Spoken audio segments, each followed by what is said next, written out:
Saudara, matcha, bubuk teh khas Jepang kini jadi fenomena kuliner dunia. Indonesia sebagai salah satu produsen teh dunia mampu mengembangkan matcha rasa Nusantara. Selain meningkatkan kesejahteraan, matcha dari tangan petani turut menjaga keberlanjutan perkebunan teh Indonesia. Matcha bukan lagi sekedar minuman khas Jepang. Di Indonesia, popularitasnya terus meningkat, terutama di kalangan anak muda. Mulai dari minuman hingga berbagai olahan makanan, matcha semakin mudah ditemukan. Di episode kali ini, Sobat Sustainisia, kita akan melihat trennya serta budidaya matcha di dalam negeri.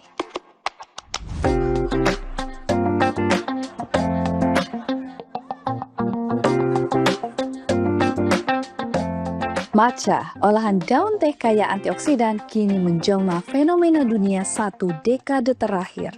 Matcha pun jadi menu akrab di meja-meja makan keluarga hingga kafe urban tanah air.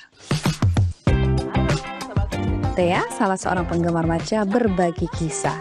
Di kediaman Thea, matcha jadi bagian yang tak terpisahkan. Bagi Thea, matcha bukan hanya soal rasa. Minuman ini menyimpan nilai emosional identik dengan kenangan masa kecil dan kebersamaan keluarga. Aku juga ingat dengan hangat karena itu bonding moment sama keluarga. Habis udah makan, mau sesuatu yang manis gitu ya sebagai penutup, malahan ketemu es krim rasa matcha gitu. Apa ini hijau? Iya, jadi abis itulah udah jatuh cinta banget gitu sampai dalam-dalam sampai ya sekarang. Dari ruang hati, matcha tumbuh menjadi bagian dari gaya hidup hingga mengantarnya merintis bisnis matcha.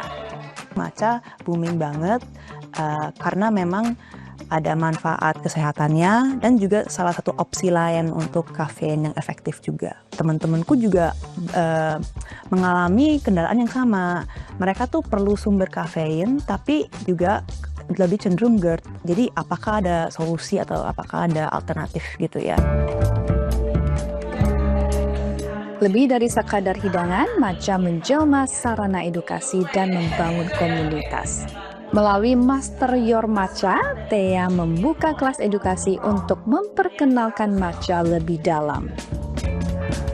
Salah satunya menggunakan matcha ceremonial grade dari Jepang. Di balik booming matcha tersimpan permasalahan pemenuhan permintaan. Lonjakan permintaan serta perubahan iklim membuat Jepang kewalahan dalam memenuhi konsumsi matcha. Sejak tahun lalu tuh saat ini kan supply matcha lagi terbatas ya. Di Jepang maupun di China maupun di seluruh dunia gitu ya. Dan ini juga tidak hanya di matcha doang. Jadi kayaknya aku sendiri sih selalu pikir itu kan emang efek climate change ya. Jadi tuh sebagai reminder aja bahwa kita tuh lingkungan kita akan berubah ya di dalam beberapa tahun kemudian gitu. Iklim tuh ya sangat fragile saat ini. Kini berbagai negara tengah berlomba memproduksi matcha-nya sendiri, termasuk Indonesia. Hal ini jadi angin segar bagi penikmat sekaligus pengusaha seperti Thea. Lalu banggalah kalau kita sendiri bisa mengembangkan atau meningkatkan atau men-feature local produce gitu ya. Jadi tuh jujur aku udah belum lama baru tahu bahwa Indonesia tuh bisa numbuh matcha sendiri secara lokal, yaitu bikin aku sih excited banget untuk coba dan juga menampilkan.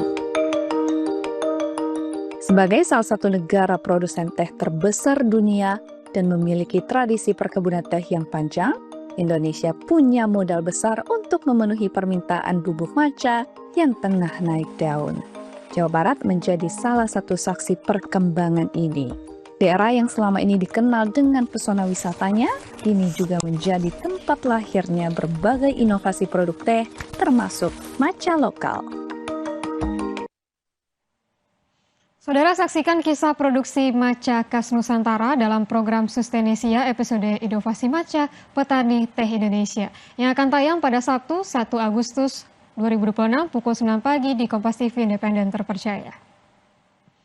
Saudara, usai jeda kami akan kembali dengan informasi kawasan Duku Atas bertransformasi jadi simbol baru. TOD MRT Jakarta akan hubungkan berbagai transportasi dan dibangun tanpa APBD. Jakarta Pedestrian Deck di sini nantinya dongkrak ekonomi dan ubah gaya hidup urban.